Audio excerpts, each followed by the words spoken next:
Stand by. Is this thing on? Yes, Dan. Oh, hello. You're listening to Old News with Dan and Carrie. This just in. Breaking news to report. We are live. Old newscasters Can we just say former? Sure. Former newscasters reunite behind the mic after more than 20 years. Old news is good news. Stay tuned. We are going straight to the top today. Our guest is Kathleen Culver, who goes by Katy Culver, who is the James E. Burgess Chair in Journalism Ethics and a professor at the University of Wisconsin-Madison in the School of Journalism and Mass Communication and director of the Center for Journalism Ethics. When I was a student in the early 1990s, Katy Culver was my advisor in the J-School. And Katy Culver, we are absolutely honored to have you with us today. Welcome to Old News. Oh, thanks so much for having me. I appreciate it. So you Great have to have really, you. So it's your fault, Katy, that Carrie is here today. that's Yes, right. all my fault. She Actually, guided I'll me take all too the well. credit. Well, you have really risen through the ranks at UW. Can you tell us more about your roles? What does it mean that you are the James E. Burgess Chair in the Journalism Ethics, in Journalism Ethics, and your role at the center? Yeah, so I've had a long career here in the School of Journalism and Mass Communication, including dating to when I was an advisor as a graduate student, which is when we met. And I've had a number of different roles here, including serving as what's known as a teaching faculty member, eventually becoming a tenure track faculty member, earning tenure. And now I'm also director of the school overall, not just director of the Center for Journalism Ethics. So a lot of hats going on for me. Wow. I think my day-to-day work, is so fulfilling because I get to do things that I think have an impact on the world. So I get to, of course, first and foremost, teach students. That's a huge honor for me. And then in the Center for Journalism Ethics, what we try to do is be a bridge between news media and the public that there's publics that they're striving to serve. Between academic research and industry practice, trying to help make things as grounded as we possibly can in ethics and integrity. Outside of your time in academia, before that, you obviously cut your teeth as a journalist, right? So was that your first career journalism, or did you do something even before that? No, my very first career was babysitting, of course. Yes, like many. That Mine was paper newspaper. routes. Yeah, paper route. Yep.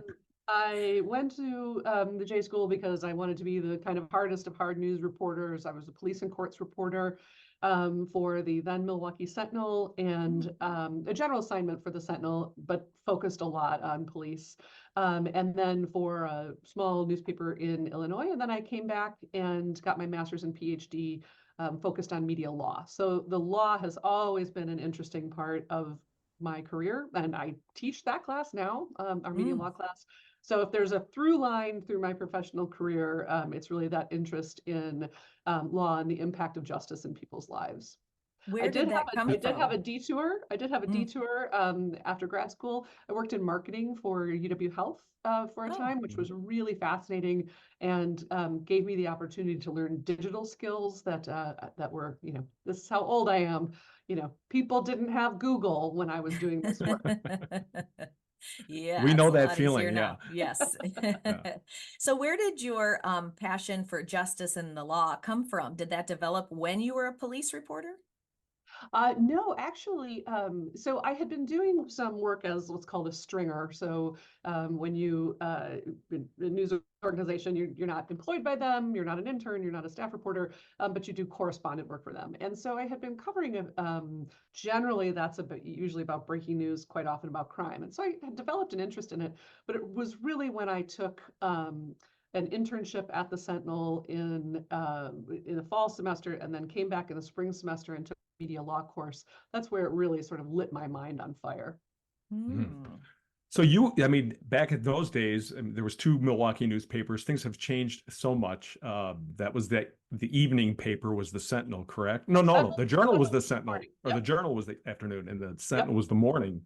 So, were you a Milwaukee girl originally, or did it just? Grew up in Shorewood, Wisconsin. My parents were Journal subscribers. We had a Sentinel newspaper box right outside our driveway Yep. in good old Shorewood, Wisconsin. And true story, when I went to work for the Sentinel as an intern and then as a reporter, my parents would not change their subscription. They stayed loyal Journal subscribers, did not subscribe to the Sentinel. But my mom's bridge club would cut my articles out and mail them to her. So she at least got So to she see got them. to see them. Thank That's goodness. hilarious. That is loyal. You have really been focusing also on digital media and the impact of digital media on journalism in general. How have you helped bridge that gap for your students over the years?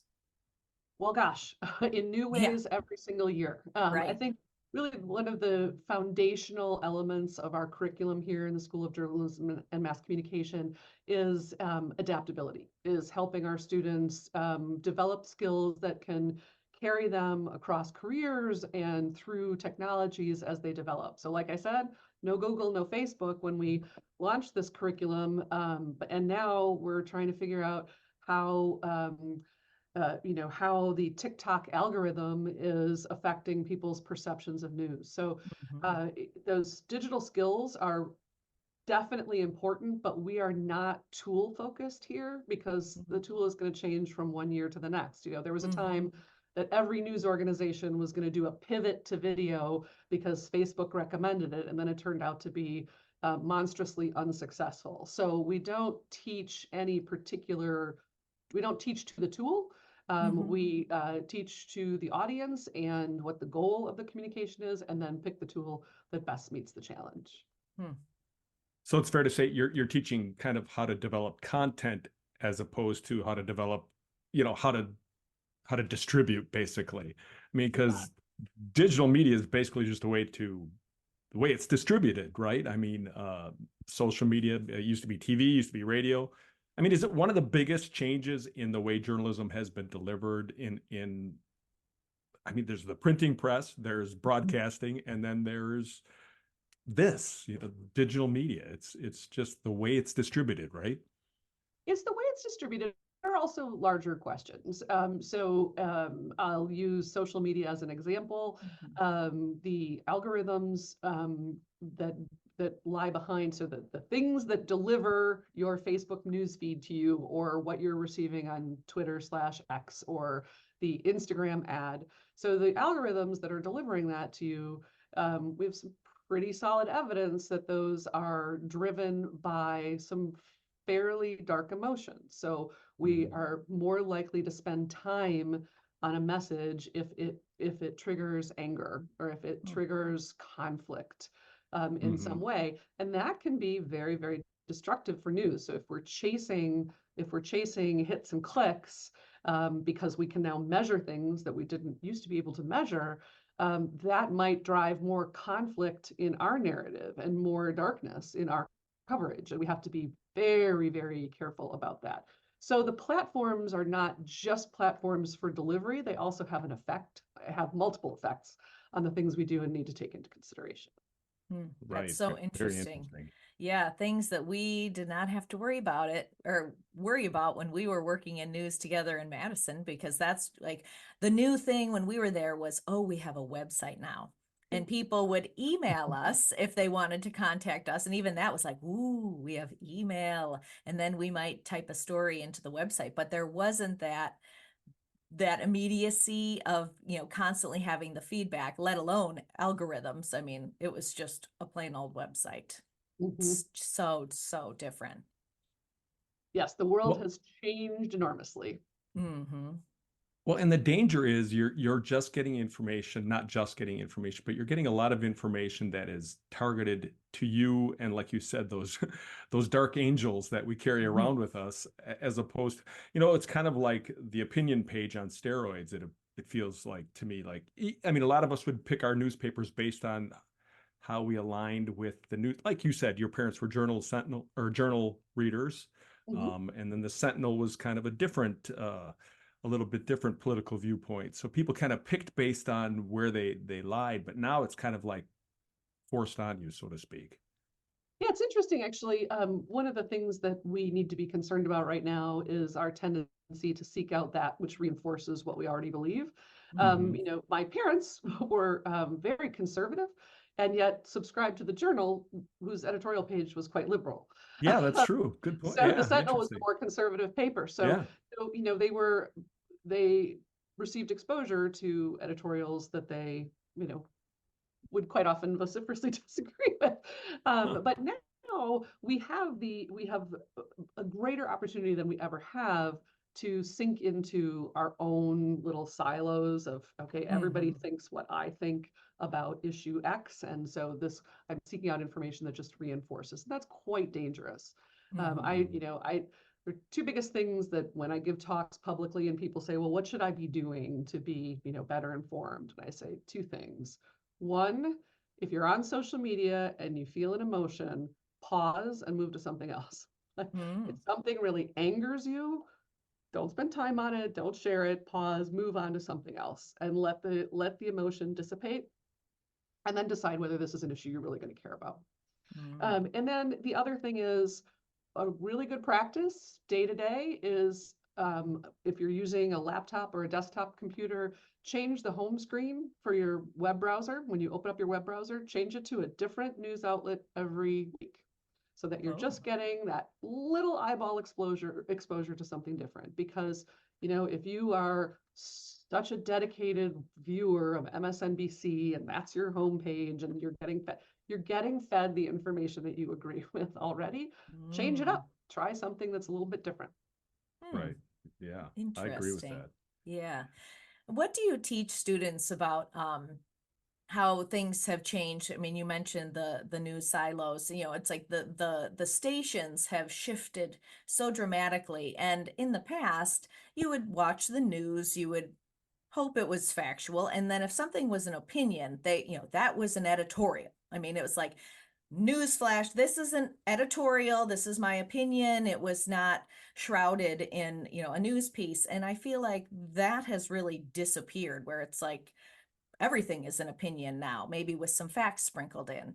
What is your perspective about that? Well, I think that's a bit of an overstatement. I think if you were to do a content analysis of local news, you would find that it's really not opinion driven in the main Yeah. um Well, in and the I'm main thinking more national. I do yeah, feel like especially if you're local talking has about yeah, yeah. the evening day part on cable, I would Mhm. not really call news anymore. Right, right. It's Entertainment. packaged to look like news. Yeah, it's just not something that I really pay much attention to at all, I Mm. would say. So I do think that it's important for people to have an understanding of how well, what many people call mainstream news media are trying to do, you know, trying to present news that is neutral in nature. They're Mhm. not taking a side. Mhm. I think that is something that we're seeing a generational shift a bit. So younger reporters are pushing on concepts like objectivity and neutrality, and some of their, you know, prior generations of the newsroom are saying, no, that's advocacy, that's not journalism, and there's definitely a tension there. You saw it with coverage of the Black Lives Matter movement, for instance, where you had some people saying you cannot have Black Lives Matter as part of your Twitter bio if you're a journalist because that's a political statement. And then journalists saying, "How is that a political statement? It's about human. It's like saying I support human rights. Like, who Mm. opposes human rights, right?" Mhm. So there's definitely a generational tension there that we're seeing play out. Mhm. It's it's I don't know how to phrase this, but it's hard as somebody who's a little older now. I'm in my 50s, and I grew up on newspapers, and I grew up on watching local TV news, and the three networks: ABC, CBS, NBC. Well, and then Fox came in at one point, and so I still tend to gravitate to those news sources as legitimate news sources. The Washington Post, the New York Times, the Wall Street Journal. I still feel like it's important to get a little feel of all of those, some of the major newspapers. And like you said before, I always encourage other people to do that. Am I okay? I mean, am I on the right track to do that? Because I mean, there are a lot of people like me I worked in the business, but I still trust those sources more than I would trust, say, a Vox News or BuzzFeed or something like that on my news feed. Is that safe to Yeah. assume that I'm getting a little bit better journalism at those sources? Yeah, well, so it's a Assuming is never good, right? multi-dimensional answer, which is going to be, I apologize, probably a little long. But I would say, BuzzFeed has abandoned its news division, so I would not turn to it for any news. But back when they had a news division, it was quite well done. Vox is an outlet that comes at its work with a particular point of view, and they're very transparent about that. I think their work is excellent. I consume a great deal of Vox content, particularly their podcasts. Are great. They're coming at it with a transparent point of view. And that's, to me, is the most important thing. So is the news outlet trying to be neutral? If they're not trying to be neutral, are they letting you know that? Are they being upfront about that point of view? And I think Vox is an example of something that is quite good at that. Vice, I think, also tries to be transparent, but they're more about having an edge. And so I have struggled a little bit more with whether that's actually transparent. But look, the Wall Street Journal, the New York Times, Washington Post, I'm a big fan. I'm a subscriber to all three, but they have problems. They make mistakes. There are biases in their coverage. And I don't mean in just kind of the left-right binary way, that whole, mainstream media are all liberal. I don't mean it like that. I think that's a false binary. But there are biases that come in all over the place. One of the examples I use all the time is that nurses are the most trusted of our healthcare professions and also the most populous of our healthcare professions in the United States. But nurses are quoted in a little bit less than 2% of healthcare coverage. That's a bias. It's a bias that I think has a number of explanations, including nurses' reticence to serve as sources, but also a bias toward authority, and that we see physicians as the authority in the healthcare system. And that can be a real problem. When in COVID coverage, for instance, boy, I mean, if you were in rural Wisconsin and you had a COVID outbreak, we have a severe shortage of physicians in those communities, nurses and advanced practice nurses. They are healthcare in those communities. So if you are overlooking them in your coverage, that's a real problem in serving those communities.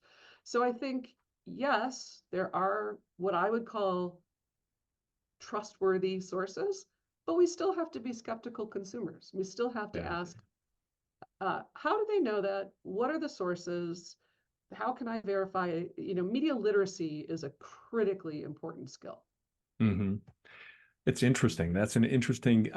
So basically, you need to be discerning all the time when you're reading something or watching something. I always tell that to my kids, who probably don't consume hardly any news anymore, sadly. But you're always telling them, like, check the sources, check who said it, why they said it, all of that kind of thing. And even those of us who think we know news have to do that too. And the people who are reporting it need to do it probably a little bit better at times too. Yeah, absolutely. Your kids may actually be consuming more news than you think. Well, you're right. You're right. They are just differently than I do. Exactly. A video gets shared. There's a TikTok user who is it TikTok or Instagram? I think it might be Instagram. She's reading the New York Times. She's right. Her reels are her reading an interesting story. So they're consuming it in different ways. When people say, I get my news from social media, I say, really? Because I don't think Mark Zuckerberg is producing news. I think what you're getting is an NBC report on a medical breakthrough that happens to show up in your TikTok feed. So, but then also, those of us who have done news for a long time, we ought to be pretty critical about that as well, because, I did some work with people who work in addiction medicine, and they're very, very critical of news media and the stigma that often gets attached to substance use disorder. And, why is it that we run a story about someone being arrested for their fifth DWI. Why is that newsworthy? But these experts would say, look, if you're being arrested for your fifth OWI, DWI, drunk driving offense, you have an addiction, like you have substance use, you need treatment. Yeah. But we don't see that come through in much news coverage. So we ought to be skeptical across the board. Even with that, we would think overall to be trustworthy. Mm-hmm. Switching gears a little bit, could you tell us about, I know you just wrapped up a semester at UW-Madison. Could you tell us about the courses that you were teaching and some of the content that you were teaching the students? Yeah, so I teach pretty much my solo class now is our media law course. I've also taught magazines and our introductory class and all sorts of fun stuff. But right now I'm really focused on the media law class. It's certainly fascinating time. Fascinating time to be doing that. We've campus protests. Have had some other controversies unfold. You have a former president of the United States on trial. So questions of like, why aren't there cameras in the courtroom? Why can't we see this sort of thing?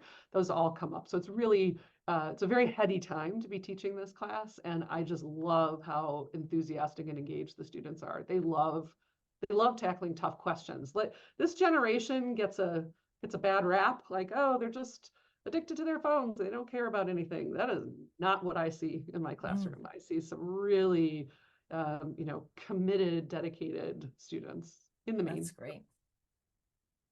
Well, and as part of that, as part of that course, do they then go down and do you have them go observe what's happening on the mall and check that out? And do they have to write up reports on that or what's happening?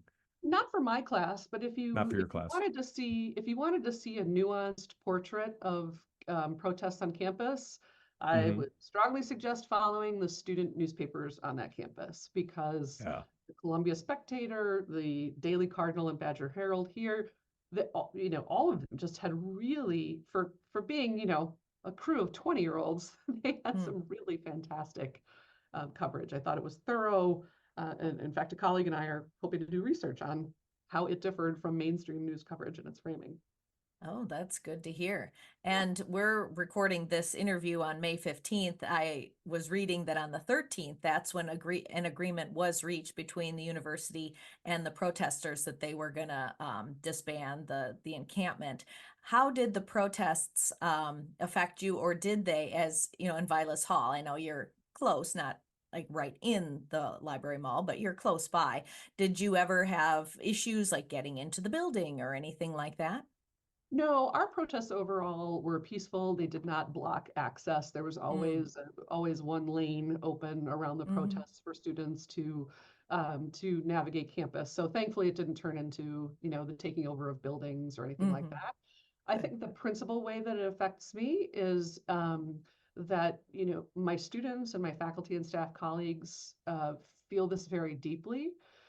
This is a horrible situation in Gaza, and October 7th was a horrible situation.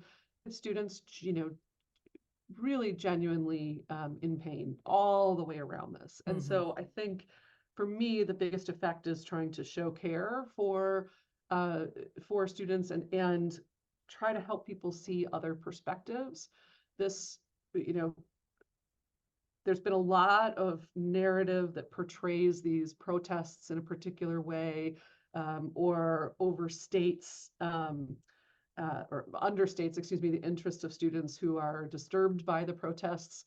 And I think we just have a duty of care to help people feel that their views are respected. This is an incredibly deep and complex situation with a massive and tumultuous history. And it's not really about tents on Library Mall in Madison, Wisconsin. I did not want things to be reduced to the tents. We're talking about, a massive human toll, in terms of loss of life, in terms of injury, in terms of, distrust. And so, Green Coleman tents got a bunch of news coverage, but that's not ultimately what this is about. And we have to really work to remind everybody of that. Yeah. so much nuance that it doesn't always come across. I'm sure I would love to now read the Badger Herald and the Daily Cardinal, and they're much more accessible to people like me now than they were back in the day. Where I can go online and take a look at them now, as opposed to in the old days that I had to go down to campus or know somebody who had a copy of it to get it to me. So that's one of the beauties of the digital age, I guess, is the accessibility of product like that, so to speak. So what are the numbers like in the journalism school now in terms of, we hear a lot of people say, oh, people aren't going into journalism. They're not going into things like that anymore. But is that true? No, it's not true. So our major it's not purely journalism. So at the undergraduate level, we have a good majority of students who are, more than a majority, who are in strategic communication. So they're interested in advertising, public relations, integrated marketing. And then at the graduate level, we have a professional track master's in journalism. But then our research masters and PhD, they're really looking at mass communication and not in professional contexts, but in terms of theories and methods in health communication, political communication, journalism studies. I mean, it's just like our graduate students are doing projects too many for me to count. In law, in ethics, of course. Yeah, right. So the school is doing very well. We're very healthy, a lot of interest in the major. I would say I do hear from parents who are visiting with their high school seniors, like, is this something that my kid really should be doing? I understand there's a lot of job loss in journalism, and there is. The loss of labor in journalism is a big threat. It is a threat to communities. It is a threat to democracy. I will not understate it.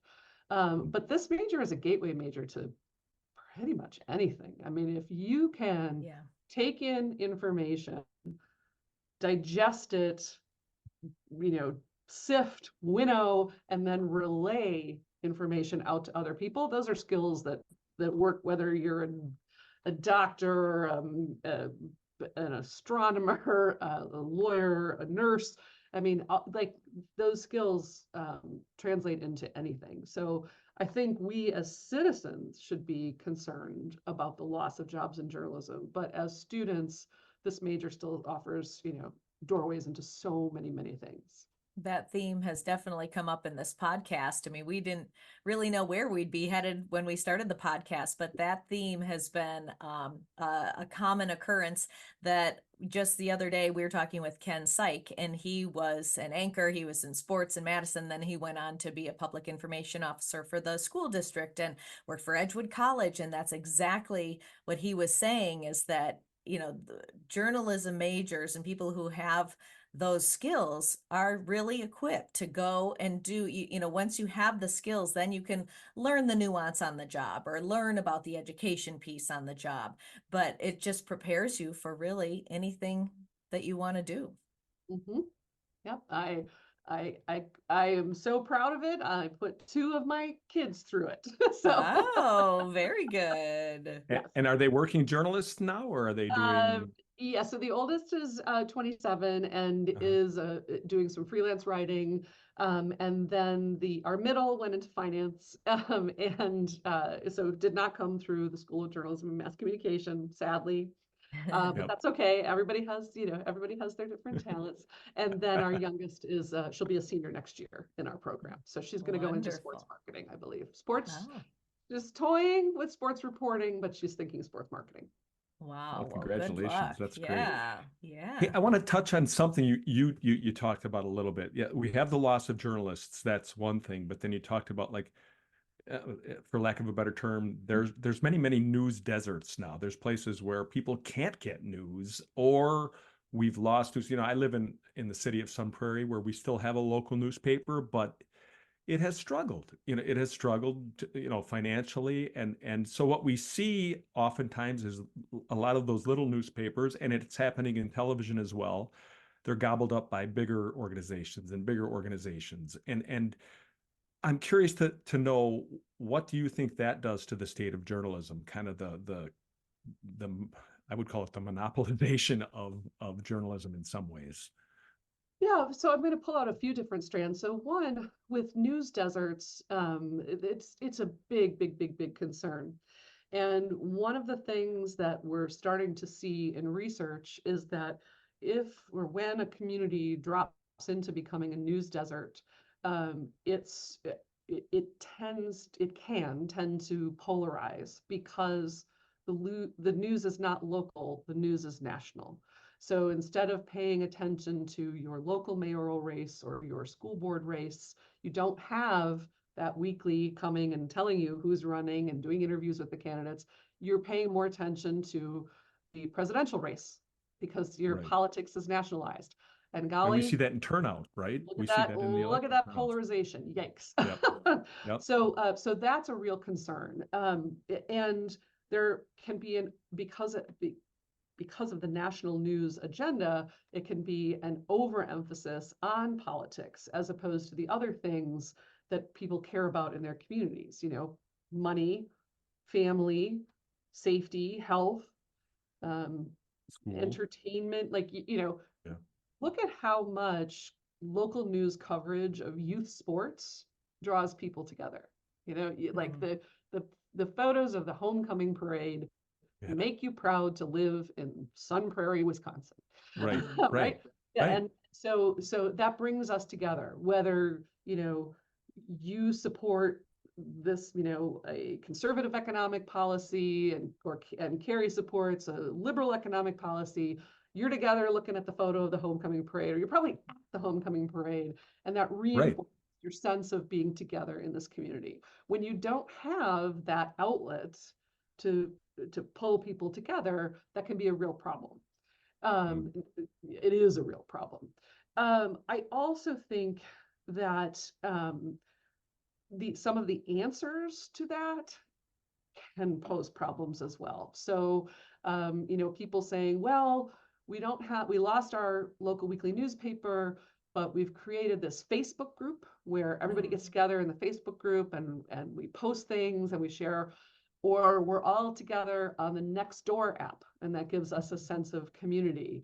I don't know if you've ever been on Nextdoor, but if you want to talk about overhyping crime as part of information technology, Nextdoor is it. I mean, like when someone knocked on someone's door and they didn't recognize you. So, as much as I would say if it bleeds, it leads is a problem for mainstream news, it can be an even larger problem when people are kind of running their own information ecology. And then there are, I would just say, some bad actors out there. So people who are trying to look like news, but they're actually partisanship. So, paid posts by lobbyists and the like, and then calling themselves, say, what is the name of the Sun? Is it the Sun Prairie Star? The Star, yep. Yeah. So they all of a sudden are out there saying, we're the Sun Prairie Tribune. But they're not trying to be what the Star tries to be. They're not trying to present neutral community information. They're trying to get you to vote in a particular way. And I have no problem with people having persuasive partisan websites. Not a problem at all. Just be transparent about it. Be upfront that this is who we are and this is why we are doing what we're doing. If you want to persuade, be honest. Don't try to trick people. Yeah. What about that industrialization of the news business, so to speak? Yes. So consolidation is a big problem. Now, there are some, Gannett, for instance, has its biggest footprint in the state in terms of coverage is the state of Wisconsin, and that can have some benefits when, when those news organizations can use their ownership structure to report on an issue affecting the whole state. The Gannett Wisconsin papers did a really phenomenal multi-year look into the series is called Kids in Crisis. It's great stuff. Health and suicide among young people. Wisconsin is over-indexed on that. We have, for our population, way too high a rate.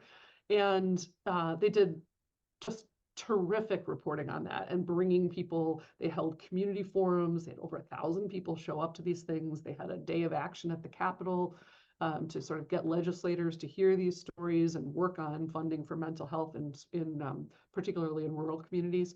So that kind of collaboration can be really, really helpful. And if you you were 12 completely separately owned newspapers, you wouldn't be doing that kind of collaboration. Back before the state of Wisconsin was tracking opioid deaths, same thing. Yeah. Those papers got Yeah. together, they went to all 72 counties, looked through medical records, and created a database of overdose deaths for over a 5-year period, I think, when the state wasn't doing it. That's tremendous service. However, we're talking about these big organizations, so that's great, but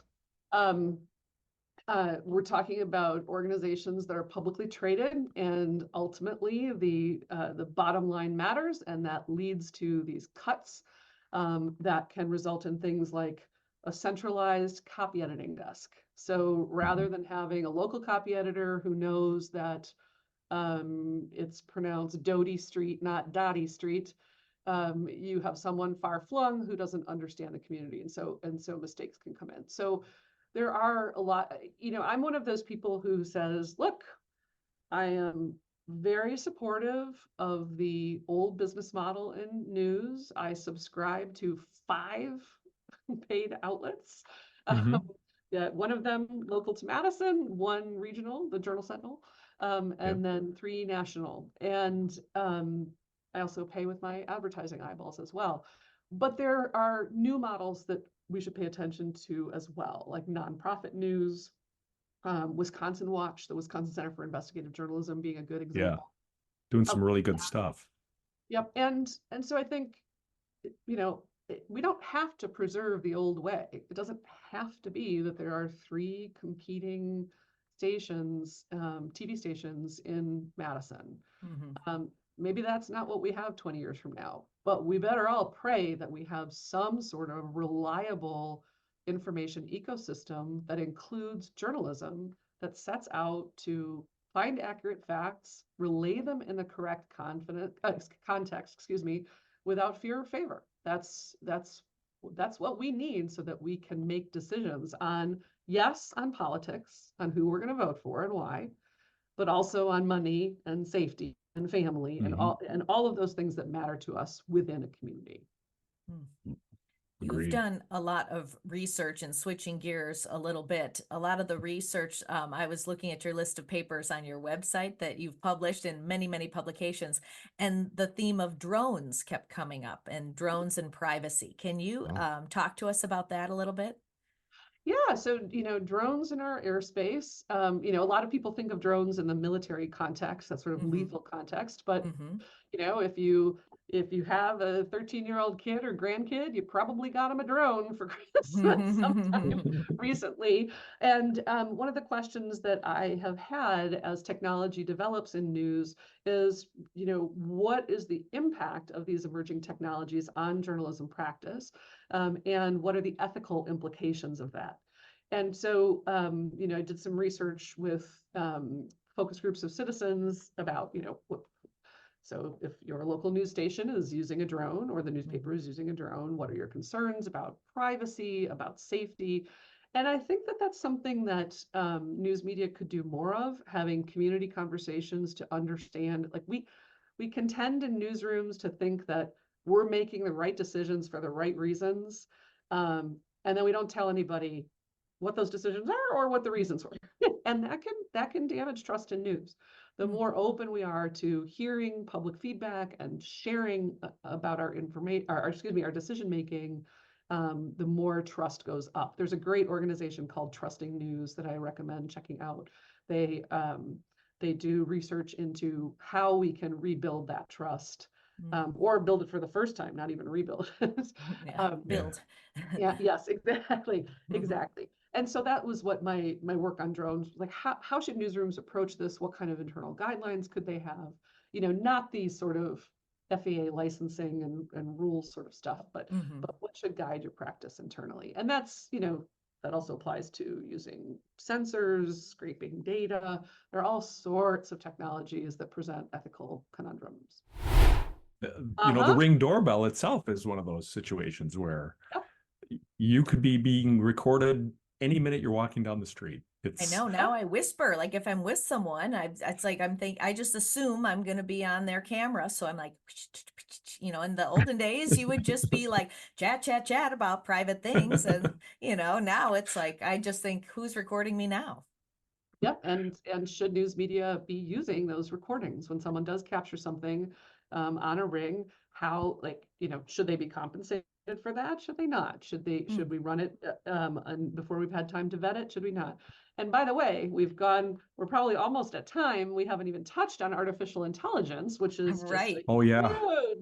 That's a whole nother if you have podcast. time, well, if you have time, you can touch on it. We have time. Yes. I mean, artificial intelligence is going to challenge trust in news. People are worried that, what can I believe? What is real? What is not?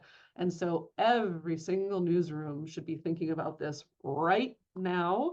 They should be bringing in feedback from outside, from audience, from citizens in their community, and being as clear as possible about when they'll use these tools and when they won't.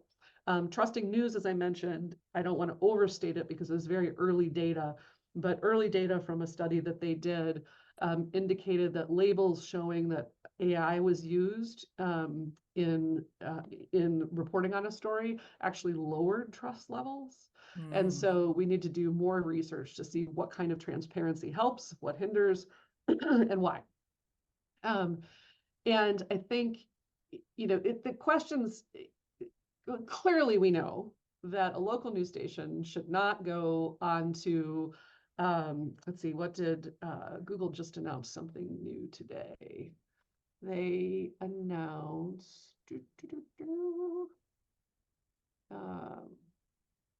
Little elevator music here. VEO is their newest text to video tool. So VEO. VEO, I believe. Okay. I can say create a video of a 54-year-old white man walking down State Street and encountering protesters. Oh my. And it will generate video. It won't be perfect. There'll be things that are wrong with it. You will know that it is AI created just because of some of the oddness to it. If you're looking at it carefully. If you're looking at it on a cell phone really quickly and it's shared in a little 10-second snippet, you wouldn't be able to tell. And so generative AI, AI is about way more than ChatGPT or this video generation tool. This is generative AI that I'm talking about. AI exists in all sorts of other ways in your life and search and that sort of thing. But with generative AI, I think this is a moment for news media to establish themselves as honest brokers, as the people who are presenting you the real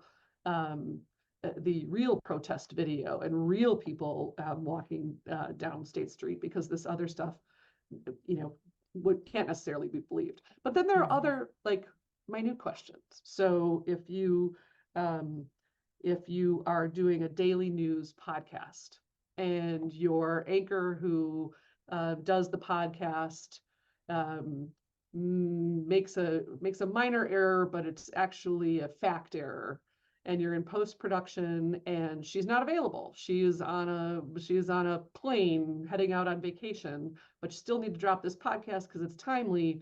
And she has said, the verdict of not guilty, blah, blah, blah, blah, blah, blah, blah, but actually the verdict was guilty. So normally you would say, oh, she slipped up, so I'm going to pull not out of there, right? I'm going to edit that out because she made a mistake. Well, what if she said guilty, but it's supposed to be not guilty? Now you have built a repository of AI generation tools for the voices of all of your talent at the station.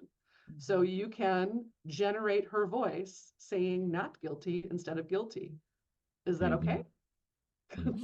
Is that ethical? Can you do that? What if it's a sentence, not a word? What if it's correcting something where you don't like her tone, but it isn't a factual error? There are all of these questions are going to be coming up in newsrooms over and over and over again. So the time to start thinking about them is yesterday. Wow, fascinating. It's interesting because I was just speaking with I was having coffee with a friend of mine who is still a photographer in the TV news business, and he was talking about how they were having this discussion about, a lot of times in TV news you grab file tape. We need shots of people, who are overweight walking on, State Street or something like that, and he That's the said, classic and one. now, Ethical and problems right, with that too.